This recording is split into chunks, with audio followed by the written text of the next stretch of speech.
Hello and welcome to Cool Breeze. That's where you get all the week's political buzz. And this has been a very, very interesting week. We've had the Modi government celebrate its or mark its 100 days in office. Delhi has a new chief minister in place. We, of course, have all the buzz of the assembly elections that are going to be due in Haryana and Maharashtra. But first, let's talk about Delhi. I'm be talking about the new chief minister in a while. Obviously, Atishi is there to keep the seat warm for Arvind Kejriwal. What is the politics behind that? But before that, I do want to share with you a very interesting buzz that's doing the rounds in the corridors of power. As you know, the BJP is really wondering how to counter Arvind Kejriwal, who seems to have come out of prison with some sort of a game plan in mind. Delhi goes to elections in February, don't forget. As of now, the BJP doesn't have a CM face to take on Arvind Kejriwal. I had shared with you earlier the plans to perhaps promote Smriti Irani as the CM candidate. In that, she is a Delhi girl, she is an articulate speaker, and she is also a woman. But now, after having promoted Atishi, you're going to have the twin thing of Arvind Kejriwal and Atishi really as filling the CM's taking on Smriti Irani, so that the woman card will not work over here. What does the BJP do then?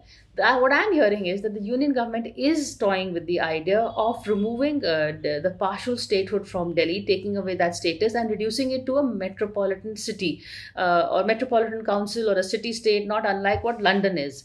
That way, Delhi will be governed not by a chief minister but by a mayor. Now, can Arvind Kejriwal's politics take it to his reduction, take him being reduced from a chief minister to a mayor? Because Delhi is the only state the Aam Aadmi Party really has consolidated. It is ruling in Punjab, but if you ask me or anyone, I don't think they're going to be, winning back Punjab in the next elections. Delhi is really where the source of its power that gives Arvind Kejriwal his chief ministerial status. That is also another reason why Arvind Kejriwal didn't resign when he was as chief minister when he was in Tihar jail, because he knows the chief minister behind bars makes much more news than just a party worker behind bars. He kept the timing. He's an astute politician. He knows the timing of his resignation is important, which is why he resigned when he came out. That also frees him up to campaign in Haryana, because he would have been a lame duck chief minister. The Supreme Court order very clearly said that he cannot go to the chief minister's office or sign any files. So he put Atishi in charge, takes care of the optics. Of course, he'll be controlling the state by remote control, the chief minister's office by remote control, and also he'll be campaigning in Haryana. But what happens if this plan goes through? Let's take a look at the politics of Delhi statehood. Delhi state, this has been a very contentious issue for a very long time. In fact, the BJP has done a U-turn. They were the ones advocating for full statehood. Also, at a time when the BJP was not ruling the state was in power in the state when Sahib Singh Verma was the chief minister.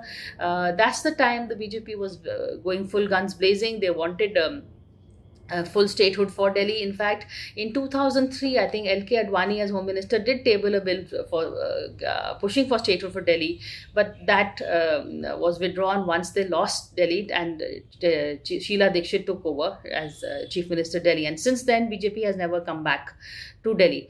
But Delhi was originally a state. It was in 1956 under the States Reorganization Bill that statehood was withdrawn. And ever since then, the Jan Sangh had been advocating, the BJP had been advocating, but as I mentioned, didn't suit his politics once they lost Delhi. But now this whole rollback is quite a big U-turn by the BJP if they go through with this thought.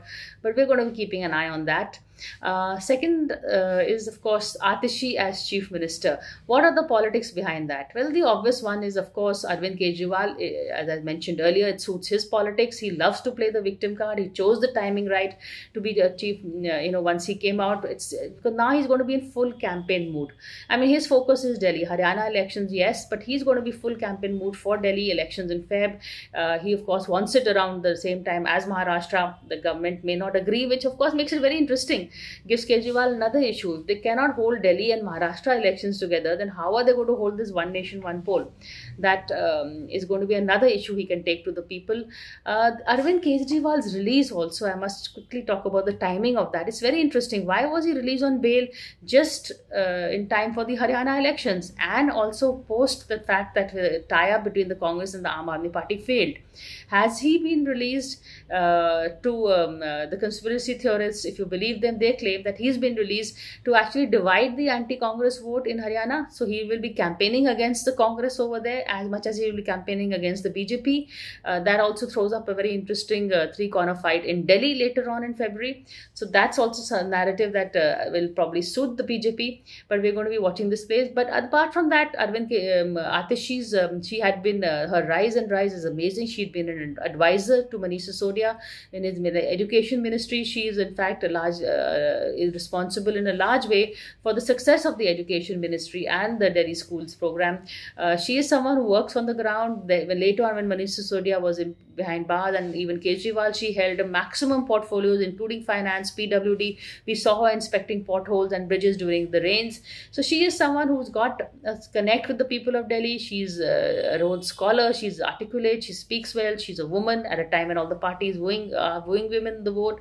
So all in all, Atishi makes for really good optics. But make no mistake, the control will be with Arvind Kejriwal. In fact, I'm surprised that he's trusted someone else with the chair. Arvind Kejriwal is not a team player. I think the only person he trusts is Manish Sisodia, and Atishi is Manish Sisodia's protege. So that was probably the reason why she also stood out amongst the others.